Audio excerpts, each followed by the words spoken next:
Hello everyone, welcome back to another behind the scenes content with me, RaySFM. Today we will be covering Yang vs. Ello. Yang vs. Ello is confirmed a side story before the events of episode 1. We got some lore of the events from Special Strike, aka the Battle of Ohio. In this alternate event of timeline, Freddy's forces are 95% wiped out. But during the ending hours of the war, Team Ruby, with the 55th Assault Regiment, arrived to crush the Chief's Shadow Droid army from destroying the multiverse or some sorts. That's some fun lore for you guys to learn, but we aren't going to cover that today. We will be also talking about characters, designs, deleted scenes, and behind the scenes works.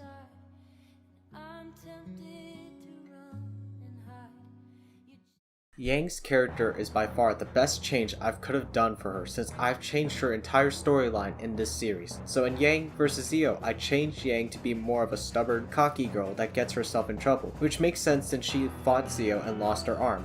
Yeah, I dislike Volume 3 to 9 because of the lack of writing. The timeline is still the same from Volume 1 through 2, but that's where the timeline changes. The 55th arrives on Beacon, and of course, well, like a lot of Star Wars X Ruby stories, the Venator crashes and Team Ruby helps the clones who later down the line similarly painted their armor to Team Ruby. One thing I changed most was adding Yang's mom, Raven Broadway. Adding Yang's mom as a loving and caring mom made more sense since lots of people treated Raven as this edgy mother who doesn't care for her family. So in this AU, Raven was treated better by coming at the last minute to get Yang and everyone else out of there because I thought that making Raven a protective mother would show some character change. For a good send-off for Yang, Yang is also a bit jealous of her stepsister Ruby due to her being always optimistic and always happy when she reads the Bible or spreads the gospel to others. This of course makes Yang want to prove herself to becoming better and smarter because she thinks that sometimes she's not appreciated enough.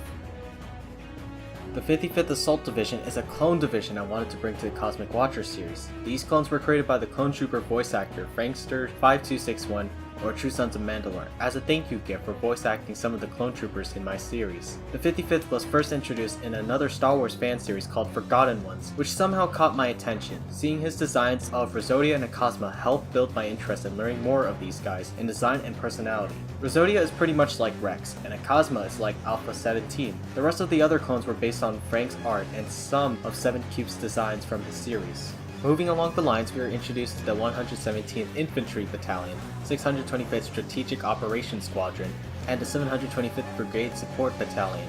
These clones are again based upon the 55th Assault, but there are a lot of designs and changes I have created. We are introduced to new clones such as Captain Ember, who is next in line for Captain after Akasma's death. He was based upon a design a fan of my series made named Art Trooper Studios. Other clones like Lieutenant Colonial Silica has similar traits to Shiro from the old Cosmic Watcher series. Sergeant Gamble has based on Dicer's old personality of being a ninja, while Lieutenant Icepick is based on Combo, who is more of a cold and stern style. Each of the military ranks here is more intriguing than another that helps represent me while also obtaining a more mature style. These fascinating clone units will still continue to show up until the end of Season 2. Team Ruby got the most, and I repeat, most changes so far. Ruby to me was a mess ever since Monty died, so I picked up some understanding of why people hate, as in they want to beat the living crap out of the writers and actors in the series. What I did was throw the whole entire Ruby lore out the window and start fresh. Ruby Rose got the most changes, including Weiss and Blake as well, so don't get me wrong. Ruby Rose was always the leader without a plan and would act very clumsy and dumb depending on how the writers wrote her. The change I gave Ruby was for a good reason, being a believer in God. She's jumpy and excited and thinks of the best choices available when in combat or standing in idle. In this AU, Ruby and Weiss meet each other in a Bible study reading at a 3-year different age. Weiss grew up in a Christian household, gives money to the poor, and tries to preach the gospel to others. Season 1 and 2 are canon, but with the exception of Team Ruby and Team Juniper graduated and are full-on huntsmen that work across Remnant, aiding and assisting against Grimm. Now I know most Ruby fans might hate the change, but that's okay. It's an AU change for their characters. Each character was altered for a better purpose. Now, depending on the fan base, people forgot that Monty O wanted Team Ruby to be sisters in arms. I like the interaction with the girls here. They're kind of like, they're almost sisterly to each other at this point, where they all sharing that strife and like kind of like gonads and strife. Yeah. So like that reassurance they give each other is really great. I think they all kind of sense they're going through the same thing. Yeah. Blake still loves Sun Wukong, and still loves him even after he died in the Ruby Universe Destruction. Major spoilers for those who haven't seen Yang vs. Zio.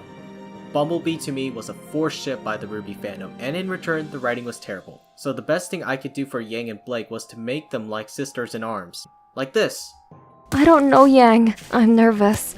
What if I screw up trying to confess my love to Sun? What if I screw up on our first date? Chill out, Blake. You're overworking yourself with this negative self-esteem. You got to be calm and fashionable about this, girl. I bet Sun is nervous about this too, but if you want this date to work, you need to be just you. Act as the luminous and selfless Blake we know. Yeah. I got this. I got this.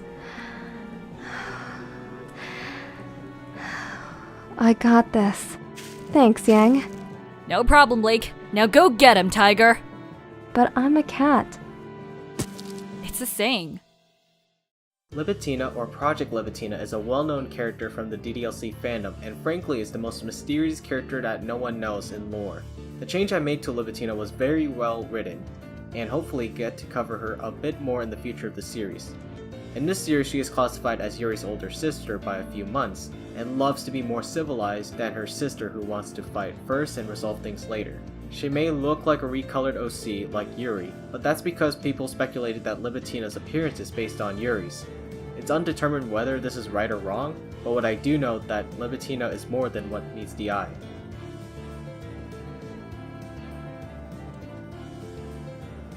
When coming across some deleted scenes, there are lines that the characters were going to say but were detached to make the scene less cringe-like.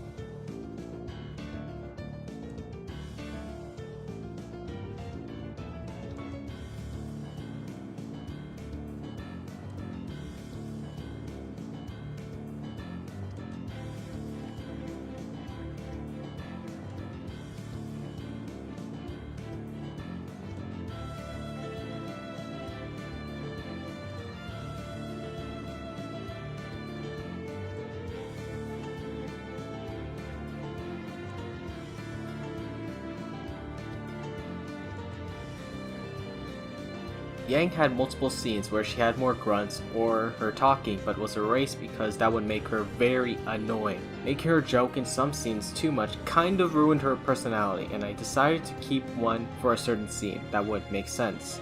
There was an extended shot where Yang talks about how Neo, yes, Neo, as in Neapolitan, was originally going to show up to stop Akazuma's death. Another shot was Team Juniper and Neo helping Yang combat the droids at the last second, but this was removed because there was too many characters in the fight scenes. However, Team Juniper would still appear in the Cosmic Watcher series in the anime camp, but not in Atlas. Careful, guys. You wouldn't want to trip and forever fall. Chalk one up for the good guys. I was selfish. If I didn't leave my flank open to only Neo, Captain Akazuma could have been safe. Akame was going to have a speaking role in the series, but was silenced for the entire video. She was still around the anime camp, and was present in the hangar room with Kirito and Ruby Rose. The audio was ready by the voice actress Sushit VA, but left due to personal stuff, which I will not be covering today. She was removed from some scenes with Levitina and originally talked in the burial scene, but I decided that removing Akame was the best idea to help focus more on Yang. Akame would have her mask on due to her model not having a mouth bone. Levitina, over here! We have survivors! Stand back, Commander. I'll open this up. I've watched many people in my life die for a cause bigger than they can imagine. It's just... how many more have to die until we can have our everlasting peace? Did you know Megamin was going to have a speaking role as well? She even had a model ported from MMD thanks to my modeler Gaming Doggo. While I did remove and replaced her with a clone trooper named Root, this made sense. Introducing Megamin while introducing a whole bunch of new characters in that video would have been a mouthful for the audience. Megamin is still present in the opening shot in the anime camp and will be still showing up in the Cosmic Watcher series, but not in episode 1 or in Yang vs. Zeo. Levitina, madam, your uncle managed to give intel that your sister Yuri and her friends are home. Shall we let them in? While in production, there was supposed to be a new character introduced. His name was Rainey, and he was a furry clanker that was hidden underneath some clone and Mandalorian armor, which doesn't really make sense. The modeler of Rainey was King Necro, the same person who made my logo, the Cosmic Watcher title, and the Yang vs. Zeo title. He left the production due to my own opinions, which are similar to Akame's VA leaving, which I won't discuss. Removing Rainey from the series made logical sense due to limiting the enemies on the table. Barricade is an exception since he's present in the Battle of Ohio, and of course we will see Barricade one more time. There was extended audio with Levitina, Akame, and Aqua right after Yang called out for help since Akazuma was fatally injured. Levitina and Akame would call out for Aqua. Aqua would then show up and try her best to help. I removed the audio for that shot due to not dragging the scene longer. Aqua, get over here, quickly! Double time Aqua. I will do my best, Levitina. I'm not sure if he will make it, but I'll try my best. So here are some behind the scene images that lead up to the finishing production of Yang vs. Zeo. Comparisons in lighting and animations are there as well. That's all I have in store for today. Thank you all for watching. Feel free to subscribe to my main channel in the descriptions below. And subscribe to this Extras channel as well to get updated on many projects and more.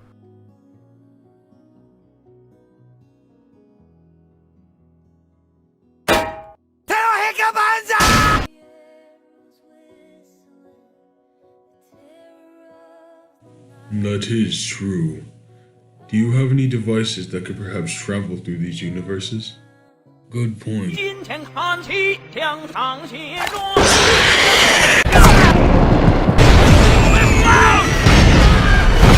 show these buckets of balls who's fine! What the hell is going on here? We're all gonna die! Yeah, no, I'm out.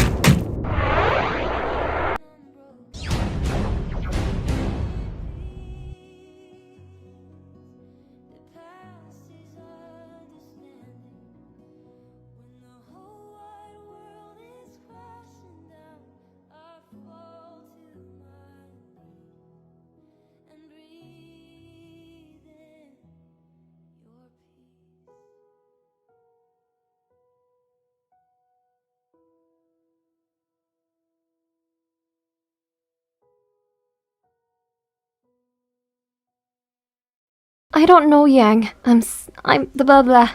Fudge.